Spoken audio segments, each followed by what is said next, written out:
please wait. My body is burning up with fever, and my vision is blurry. Struggling to even speak, I desperately called out to my husband for help. But he just glanced over at me with a mocking smirk on his face. Then, pointing at me, he casually said, "Sorry, but I'm heading out on a trip with my friends today. I'm really in pain. If you leave me alone now, it's your own fault for not taking care of yourself, right? You brought this on yourself. You can't be serious. Well, just take it easy while I'm gone." My husband took his suitcase, humming a tune, and left the house. My heart felt like it was about to shatter. Even in this state, he wouldn't help me and was leaving for a trip? Isn't a couple supposed to support each other during tough times? Both my body and head hurt so much. "Someone, please help me." With the last of my strength, I reached out for help to someone. What awaited me was a shocking turn of events. My name is Lily, 29 years old. Since I was young, I wanted to help people. Now I work as a nurse at a major university hospital.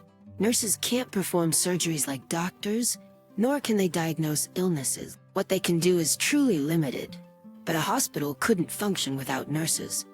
They provide limited care which aids in patient recovery. We might not be as significant as doctors, but we're indispensable. I am proud to be in the nursing profession. Another thing that makes me grateful about this job is meeting my two best friends from nursing school. The first one is Anne. She is the epitome of girly in both appearance and personality. If there was such a cute nurse, wouldn't all the patients fall for her? Even as another woman, I find her adorable. The second one is Olivia. Olivia is the big sister among the three of us. She always mediates between Anne and me, ensuring our bond remains strong. She was a top student who now works at a national hospital. Meeting them was truly a blessing in my life. Their combined presence motivates me to give my best as a nurse. Besides that, there is one more reason I strive so hard. It is because of my husband Hans. I met Hans at a mixer, which I was invited to by a fellow nurse who started at the university hospital the same time I did. From the start, our conversation flowed naturally. By the end, we exchanged contact information. He continuously pursued me, and after dating for 1.5 years, he proposed. We have been married for 2 years now. The honeymoon phase might have faded, but I have loved him in my own way. But lately, Hans has been acting strange. It feels like he is spending more time at home compared to before. Before my suspicions began about 2 weeks ago, Hans would normally be home by 7 p.m. at the latest. However, on that particular day, it was already past 8 p.m., and I still hadn't heard from him. I texted him asking if he would be coming home late, but he didn't even read the message, let alone reply. I grew increasingly anxious and tried calling him multiple times, but there was no response. Finally, he returned home after 11 p.m. "Why are you so late?" I asked, worried sick. "I've been trying to contact you so many times." I unintentionally raised my voice at him. For a moment, he looked annoyed, but quickly switched back to his usual kind smile. Sorry. I was out drinking with some work buddies. I didn't check my phone." "Drinks with colleagues?" I questioned. "But you've always let me know ahead of time when that was the case, right?" "I just didn't have the chance to today. I'm really sorry, okay? Alright, just keep me in the loop. It worries me when I don't hear from you." "Yeah, I got it. And hey, you don't have to wait up for me, alright? Just head to bed if it's getting late." Hans said, "I'm gonna take a shower, go ahead and sleep," and then he left the living room. Is it because we've been together for so long? I wondered. There was something off about Hans that night. He seemed different. His fleeting look of annoyance when I asked about his evening and the whole drinks with colleagues thing, was he even telling the truth? He's never forgotten to text on those nights before, and he usually told me about them in the morning. I had a ton of questions, but worrying about it wasn't going to change what happened. I tried to put my feelings aside, but 2 weeks passed, and that uneasy feeling about Hans only grew stronger. Now it's past midnight, and he's still not home. Every time I ask, he just gives typical reasons like out for drinks or working late. Without concrete proof that he's lying, I can't push him any further on it. After days like this, I couldn't keep my worries to myself any longer. I decided to confide in 2 of my best friends, who I had plans to meet up with. Once we settled in at the cafe and placed our orders, I started. Actually, there's something I'd like to talk to you both about concerning Hans. Hearing this, Olivia leaned in with a surprised look. What happened? Anne didn't really react, but I felt like it was something I needed to share with both of them. Olivia gently patted my back and I tried to hold back tears as I began to speak. Recently, Hans has been coming home late. He didn't used to stay out this late for work or drinks. So he's been doing this a lot recently? Since when? I hesitated before answering Olivia's question. I first noticed something was off about a month ago, and since then, he's been coming home late every day. Every day? Olivia repeated, shocked. But Hans's job doesn't have much overtime, right? And he isn't that into drinking. Yeah, exactly. Even when he did go out, he always let me know beforehand.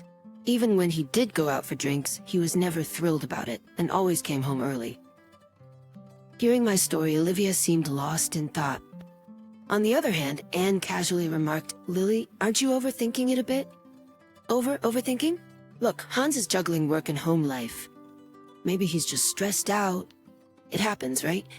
You're saying because he's stressed, he's coming home late nearly every night? Yeah, maybe he just doesn't feel like coming home some nights, you know? Olivia shot back at Anne with a stern look. Come on, Anne. However, Anne didn't seem to feel any remorse for her comments. I couldn't help but feel distrustful of her after that. Even if Anne was right to say such things in front of me, maybe she's just being open and considering all possibilities, but those words really stung. I felt like crying after hearing Anne's comments, but I knew crying would just make things more awful. I forced a smile. Yeah, you're probably right. We then chatted about Olivia's job and Anne's latest romance. Before we knew it, it was time to leave. Anne said she had another commitment and rushed off towards the subway station. When it was just Olivia and me, her expression became grave. What's up, Olivia? I casually asked her. Olivia replied with an uneasy look. It's just, Anne's comment has been really bothering me. Anne's? Was it that odd? I mean, isn't it weird to take your husband's side when your best friend is clearly distressed? Well, maybe she just wanted to give her perspective. Even so, to say it like that, in that setting, I admit Anne's comments hurt. I wasn't looking for consolation, but I did want some empathy. It felt unfair for her to defend Hans in that situation. Though it might be selfish of me, I didn't want to hear words of support for Hans right then. It's because Anne had never said anything like that to me before. I left Olivia with a heavy heart.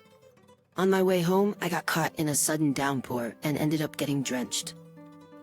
I should have just hopped in the shower right then, but Anne's words lingered in my mind and I just couldn't move from the entrance. I didn't understand why Hans had suddenly become this way, and tears kept flowing. The next day, I woke up feeling unusually hot all over, with a throbbing headache. My head was all foggy and I felt so out of it. My body felt incredibly weak and heavy. Luckily, I had the day off from work, so I laid down again and decided to check my temperature. When I looked at the thermometer, it read a shocking 103.6 degrees. When was the last time I had a fever this high? I wanted a drink, but my body just wouldn't cooperate. Dragging my weary body to the living room, I saw Hans cheerfully packing his suitcase. Hans, where are you going? I asked. Oh, didn't I mention? I'm out of town for the next 3 days. Wait, what? I didn't know about this, and of all days starting today. Come on, it's been planned for a while now. If you just told me sooner. He made an obvious face of annoyance. Then he picked up his packed suitcase and headed for the door. With my body burning up and my vision blurring, I could barely speak. In desperation, I begged Hans for help, but he just glanced at me with a mocking smirk. Then he pointed at me and dismissively said, Sorry, I'm off on a trip with my buddies.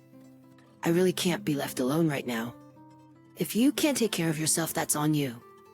You're a nurse, for crying out loud. What a joke. You can't be serious. Well, take it easy while I'm gone.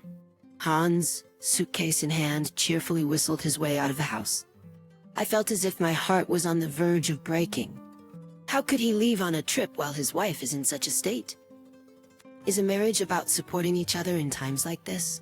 I'm in so much pain. Someone help. In desperation, I reached out to one person for help. It was Olivia. After explaining the situation over the phone, Olivia brought sports drinks, medicine, ice packs, and some fruits to my place. When I woke up after a nap, I felt much better, and my fever had significantly dropped. Olivia, thank you. I feel so much better. Really? That's great.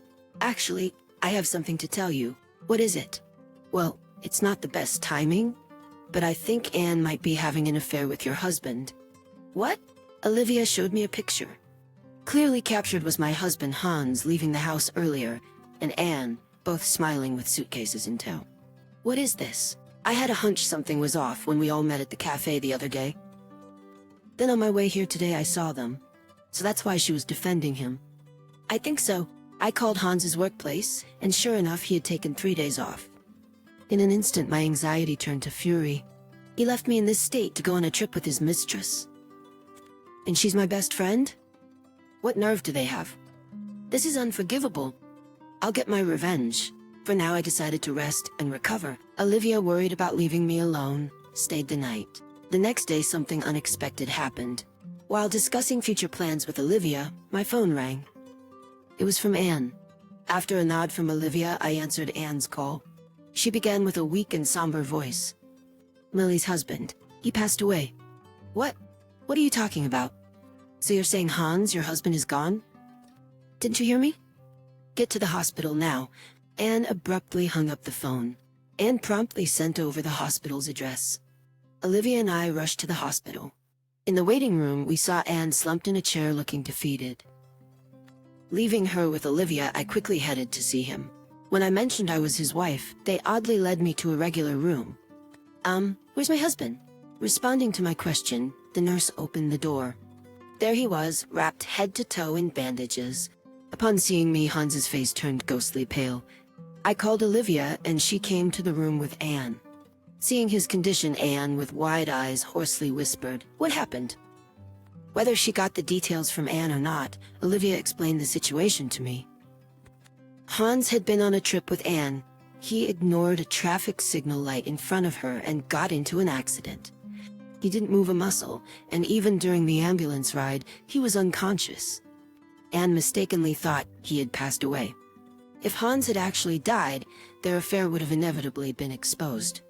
Seemingly not caring anymore, she had called me. Hans probably never expected Anne to reach out to me.